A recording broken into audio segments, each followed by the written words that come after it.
I sold my last company, I was kind of sitting around twiddling my thumbs. I didn't know what I was going to do next.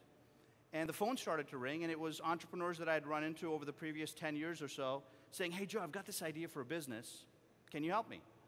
Maybe you could just advise or guide or introduce me to some investors. I said, sure, why not? I had nothing better to do with my time. And that turned into a boutique, kind of a startup incubator. I didn't have a plan for it. I didn't write a business plan for it. It just happened. You know, one thing led to another. And before you know it, we were starting up company after company after company with entrepreneurs just like you and me. And here's what was happening. My frustration kept growing because strategy that worked for one company or one entrepreneur wouldn't work for the next one. So let's say it was a marketing plan. Give that marketing plan to one person, they hit a home run with it. Give it to the exact next person, they fall flat on their face. And it wasn't that one entrepreneur was any smarter than the other. It wasn't that they had a higher belief. You know, you hear, oh, you got to believe. Well, that wasn't it. These were pretty talented people that I was really excited to work with. But something about the strategy we were giving them or the blueprint we were giving them wasn't working for them. I'll give you some quick examples, right? One of the guys we worked with was an accountant, CPA. Very well educated, great experience. He sensed that his business should be going to the next level, but he felt it had kind of plateaued. It went through a level of growth and then was kind of holding. Year 1, year 2, year 3, year 4, it really wasn't growing.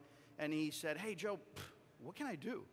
And here's what I did. I took off the shelf, you know, growth plan number 31 that had worked amazing. Give it to this guy. It was all laid out, all blueprinted out, and he just wasn't implementing it. He was stuck at this $400,000 a year revenue range, and he just couldn't get past it. And I was, well, what gives, right?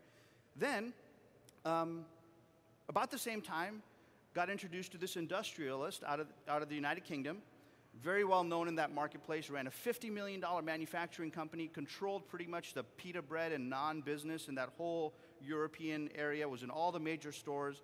So he was doing really well. He had an idea for a new business, and so he heard about us, and he said, hey, help me with the business. Well, the problem he was running into was very different than my CPA friend. His issue was he couldn't keep good talent. He had 300 employees, and every time he'd hire another CFO or a chief marketing officer or whatever it is, they'd quit 6 months, 10 months later, and he couldn't figure out how to keep good talent. He had no trouble with marketing. He had no trouble figuring out how to get to from 400,000 to 50 million. I didn't have to show him how to do that. And if I took his plans, and in some cases I said, well, here's what worked for him, let's give that to the CPA, right? It didn't quite work out very well. The CPA looked at me like I had a third eye. It wasn't working. And so I said, well, what gives, right?